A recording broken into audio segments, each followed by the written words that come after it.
Good evening, and welcome to Riderpiece Theater.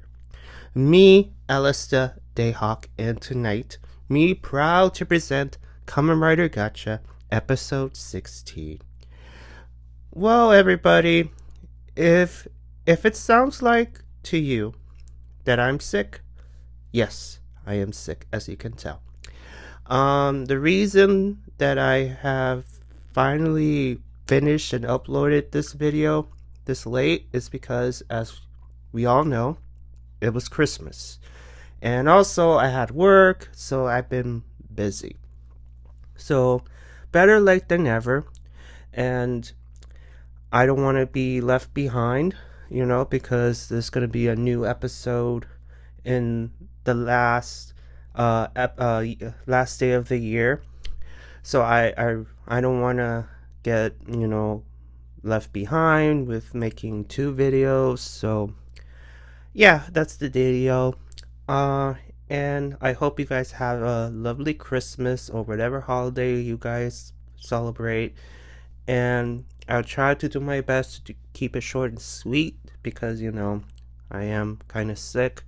But knowing me, it's gonna be long. And you guys do appreciate me going into detail in every scene anyways. So, yeah, so without further ado, let's get this over with, shall we? So I can take nap now. So, the episode begins with creepy Hotaro admiring his collection of kemis so far. And he's like, oh, my babies. My babies. Oh, look at you. You're so beautiful. And then he goes to pray to Santa and ask him, where the hell are the rest of the Kimmies? Take me to them, Santa. Yeah, I have to say this. Hotaro in this episode acts like a parent child. And what do I mean by that? Well, take this scene, for example. He admires his babies. He thinks the Kemis are his children. And it's weird. It's very weird. And then once we get deeper into the episode, he acts more like a child once we hit a particular scene, which I will let you know a bit soon. So he prays to Santa to help him, take him to the rest of the Kemis. According to Renge or Sabimaru, they say, well, we are on winter break right now, so we have a lot of free time to do some kemi hunting. Really? You guys are on winter break? You're in a school where Midoro Sensei doesn't teach you jack squat? I mean, I don't want to get over that. I don't want to go through that rabbit hole again. I'm going to do that on my character review. At the very end, I will do that. So they're on winter break, and then Hotaro remembers, I can't do kemi hunting during the winter break because the restaurant is overbooked and we are overstaffed. So I need someone to help me out. Of course, Sabimaru says no because he doesn't like crowds. He doesn't like people. And then you have Renge, who pretty much weasel her way out of it, saying that, no, I can't help you because I have a part-time job trying to sell Christmas cakes. And then he gives out that creepy face look to Kudo. And you already know that he's going to drag poor Kudo into helping him at the restaurant. He always drags Kudo into these situations, let's be honest. So we get to the next scene where Weird Sister number 3 is still butthurt after what happened to her, and then we get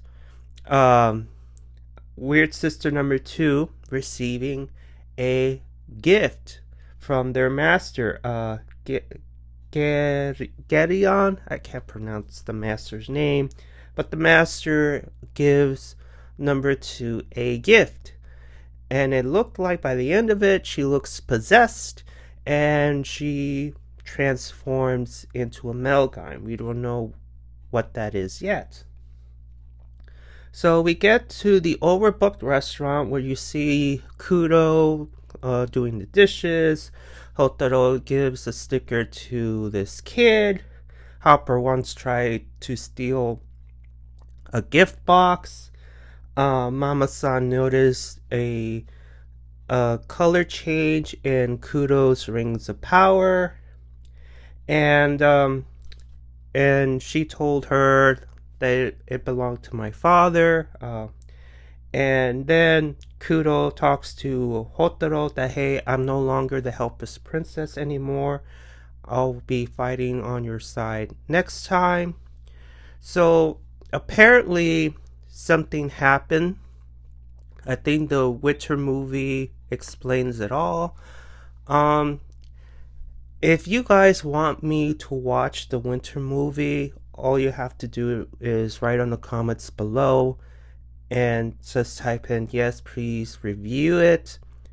If not, I will take it as a no and I will not review it. But it seems like something happened in the movie that connects to this episode of what happened. Because Kudo says that I can no longer use my magic as of right now due to what happened. However, I will fight at your side the next time, so don't worry about it. So we get to see Spanner, and we get to see Spanner's boss, Professor Kyouka. Yeah, Kyouka. And she fixes his giant sword wrench, and the reason behind her telling Spanner, hey, you need to watch Kudo, is because she assumes that Fuga is still alive, and she is hoping that Kudo will lead her to her dad. So that's one of the reasons why she sent Spanner to follow her and observe her. And then Spanner catches his eye at another copy of the Gotcha driver, and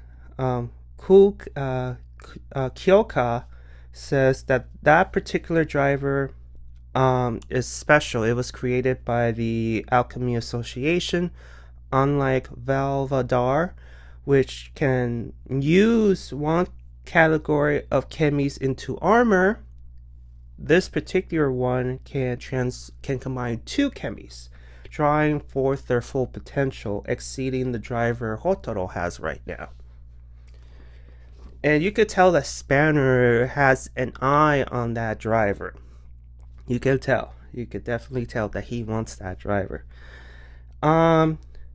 Then we get to the monster, Melgime magnet, Kaijiki, where he spots a snake head coming out from the sky, and he gets turned into stone right in front of Hotaro's eyes, and Hotaro transforms and he goes on the attack. You see him shoot at the snake, and also this particular snake can talk. But then again, all Melgimes can talk, so I don't know why I'm like, oh my god, this snake can talk. So he shoots, and then it disappears. And then Kudo, Renge, Sabimaru meet up where poor Kaijiki has been turned to stone, and they're trying to figure out what the hell, what Malgime is this. And this is where, again, Hotaro, the parent, comes out, and he's like, oh my god, it's not a Kemi. A Kemi will never do this. It's a Melgime. It's the poor Kemi got corrupted by someone's malice and all that. I can't stand Hotaro the parent right now.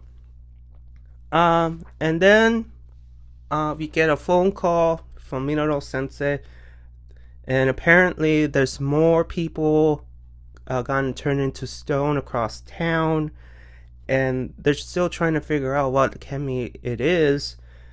And then one of the snake heads appear out of the sky again, and it shoots, and poor Renge and Sabemaru got turned into stone, and Kudo and Hotaro just runs away, and Hotaro's like, I promise you, I will save you. Ugh. And then we move to Spanner. Now it's Spanner's turn to face the snake, and he does the same thing. He shoots at it, but he gets bombarded by multiple snakeheads, and he was about to turn to stone.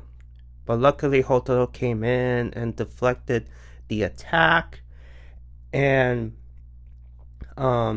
then he uses his bulky form to destroy the snakehead.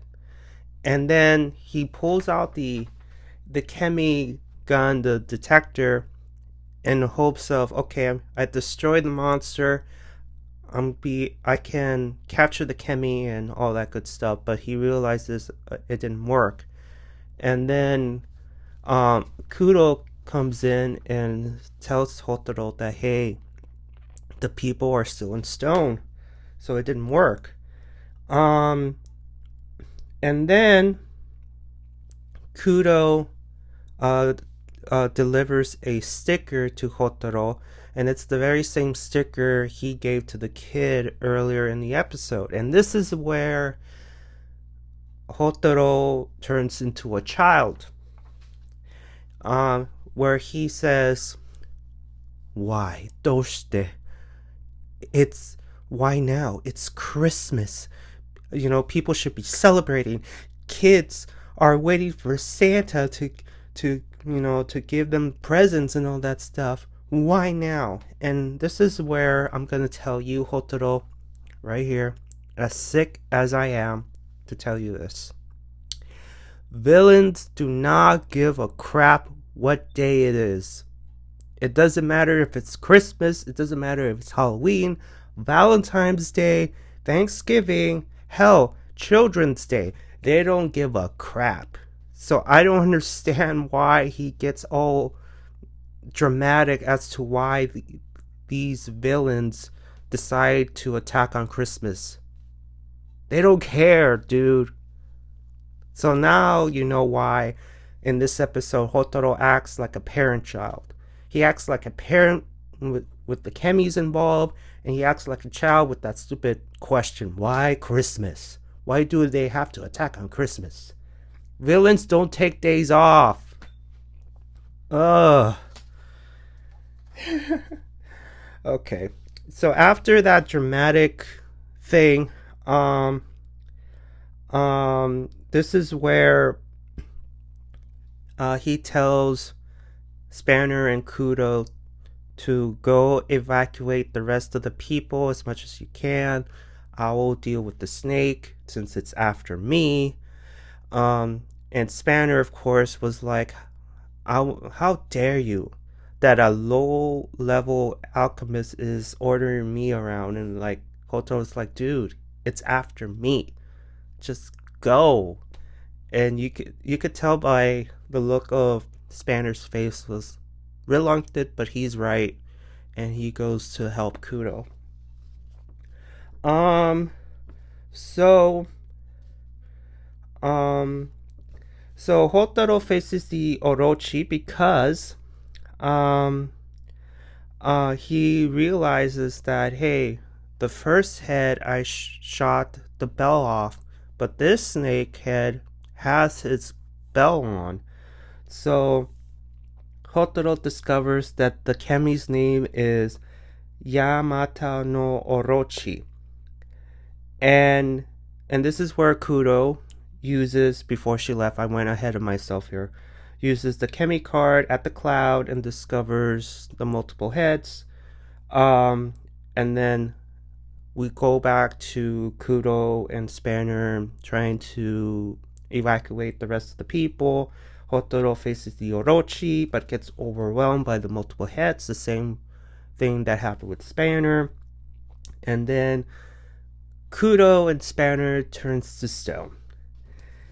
And this is the second time Hotaro was down on the ground feeling helpless, because the first time he felt that way was with the school attack. Sabimaru was possessed by the Dread driver, and he was feeling helpless to the point where Dread was beating him to a bloody pulp. It's happening here again, where you see poor Hotaro weak, beaten up, as he see all these multiple heads turning these people into stone, and he feels so helpless. He tries to will himself to grab that gift box, and he stood up. He wants to have this final act of defiance, and next thing you know, his gotcha driver activates, and then we see a fire version of gotcha. As this fire version of gotcha, which I believe it's called the Daybreak Gotcha, destroys one of the heads. And then he easily does away with the multiple heads so easily. And we get to the main body, the main Malgime, back in its normal form, I guess. And this is where we see Fire Gotcha or Daybreak Gotcha fighting the Malgime. And as he was fighting, he is offering Hotaro two choices.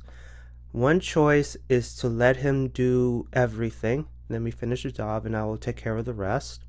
Or two, grab the future and take it into your own hands. And obviously, from defeating the Malgime and capturing the Kemi and turning the people back from being turned to stone, he chose option 2. So after choosing option 2, the people are saved, and Spanner, believe it or not, gave Hotaro a compliment. He says, "Good work." That's the best thing you can take from Spanner. That's a Christmas gift to Hotaro. A compliment from Spanner. Anyways, so after that, all his friends are back to normal. They're back together. And Hotaro is like, it wasn't me. Even though I did defeat the Malgime and capture the card, it wasn't me in the beginning. It was this fire gotcha. And he turns around trying to find him, but he disappeared. So we get to the last couple of scenes where we get back to the restaurant. Hotaro gives Mama-san her Christmas gift. Master Gerion finally reveals himself and tells his minions, the sisters, that next year is going to be more experiments. This is going to be fun. And then we get Midoro Sensei, who says, so the time has finally come. So obviously he knows about the master, and he knew that this time, whatever it is, has come finally, I guess. And then we get to the last scene where we see Daybreak Gotcha up top of a building during the night, and we get to see an item in his hand, and that's it. That's the end of the Christmas episode, guys. Now, my theory of who could be Fire Gotcha, it could either be Fuga, it could either be Hotaro's father, or it could be somebody else. But I believe it's either Fuga or Hotaro's dad. Or it could be Hotaro from the future. That could be it too. I'm just hoping that if I had to make a choice, it could either be Hotaro's father. But then again, what happens if Fuga is actually Hotaro's father, and two birds with one stone in one stone, I guess. So yeah, I mean, overall in this episode, it's a good Christmas episode. Um, we had like a doomsday episode, believe it or not. Hotaro again feeling helpless again, and being a parent child, with his chemis. The chemis are his kids, and the Christmas thing. I mean, this is where I want to whack Hotaro, because villains do not care. It doesn't matter if it's Christmas. They will attack when they want to attack. It is what it is. They're villains, after all. Villainy and heroism doesn't take breaks. Well, maybe heroism, because if there's no villains to attack that day, they could just relax. We get to see Spanner's professor, and we see another copy of the Gotcha card created by the Alchemy Association, so you can tell that Spanner has an eye for it. Kudo will no longer be the helpless lamb, so yeah. And then of course we get to see the master, and yeah, that's pretty much it, guys.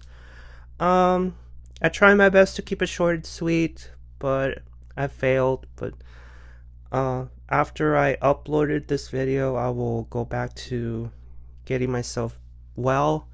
I do hope that you have a lovely Christmas.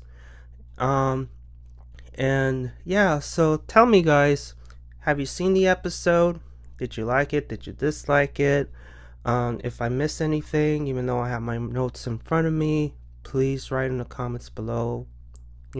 Just in general, like, did you like it? Did you dislike it? That sort of thing. And give a like if you like it. Please subscribe. And I will see you all on the other side of Oblivion. Johnny!